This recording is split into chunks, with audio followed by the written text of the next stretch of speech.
안녕하세요, 수비두밥입니다. 여러분 혹시 이런 말 들어보셨나요? 부동산 가격이 오르는 게 아니라 화폐 가치가 떨어지는 것이다.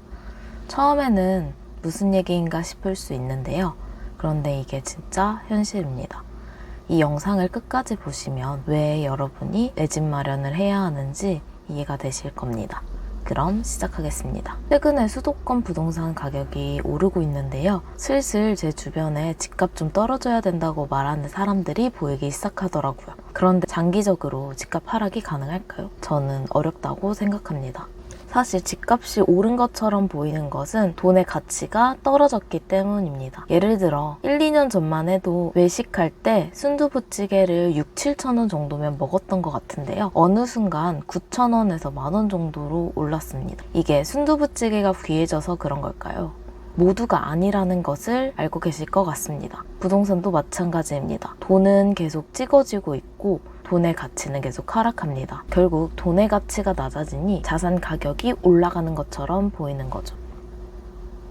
보통 돈의 유동성을 설명할 때 M1과 M2 지표를 자주 보게 되는데요. M1은 현금과 수시 입출금 계좌에 있는 돈으로 즉시 쓸 수 있는 돈을 의미합니다. M2는 M1의 정기예금, MMF까지 포함된 수치로 시장에 언제든 유입될 수 있는 대기 중인 자금의 총량을 보여주는 지표입니다. 화면의 그래프를 보시면 1986년부터 지금까지 우리나라의 유동성이 계속 올라가는 것을 확인할 수 있는데요.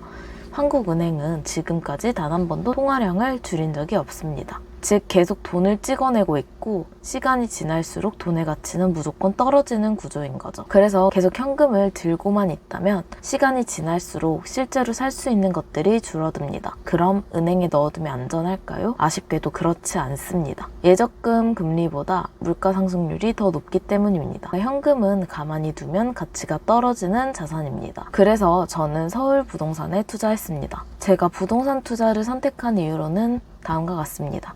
첫 번째, 부동산은 화폐 가치 하락을 방어하는 자산이기 때문입니다. 서울 아파트의 매매가 추이를 보면 장기적으로 아파트값 상승률은 물가 상승률을 상회합니다. 물론 단기적으로 보면 하락하는 시기도 있는데요. 하지만 서울 아파트 가격은 장기적으로 우상향하는 자산입니다. 결국 시간이 지나면 집값이 떨어질 확률보다 오를 확률이 훨씬 높습니다. 두 번째, 아파트는 거주 가능한 실물 자산이기 때문입니다. 저는 과거에 2억 이상의 금액을 주식에 투자했었는데요. 시드머니가 커지니까 매일 월급보다 큰 금액이 오르락 내리락 해서 스트레스를 받더라고요. 그런데 부동산은 주식처럼 시세가 자주 바뀌지 않습니다. 대부분 최소 2년 이상 보유하는 게 일반적이니까요. 그리고 무엇보다 직접 거주할 수 있는 실물 자산이라는 점이 굉장히 큰 심리적 안정감을 줍니다. 세 번째, 공급은 제한적이기 때문입니다. 일자리 때문에 점점 수도권으로 인구가 집중되고 있습니다.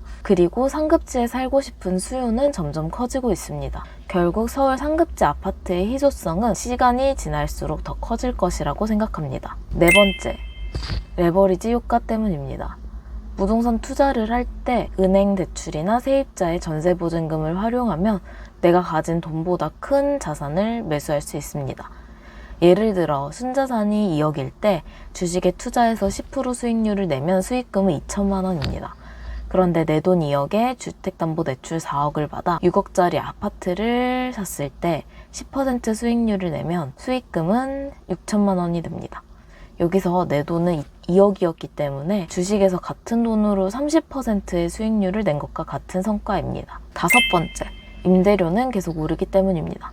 만약 내 집 마련을 하지 않는다면 계속 세입자로 살아야 되는데요. 문제는 서울의 전월세 비용, 즉 거주 비용이 계속 높아지고 있다는 점입니다. 어차피 매매를 하지 않더라도 월세 또는 대출 이자를 내야 되는데 마음 편하게 내 집에서 주택담보대출 이자를 내는 게 더 낫다고 생각했습니다. 여기까지가 제가 서울 부동산에 투자한 5가지 이유입니다.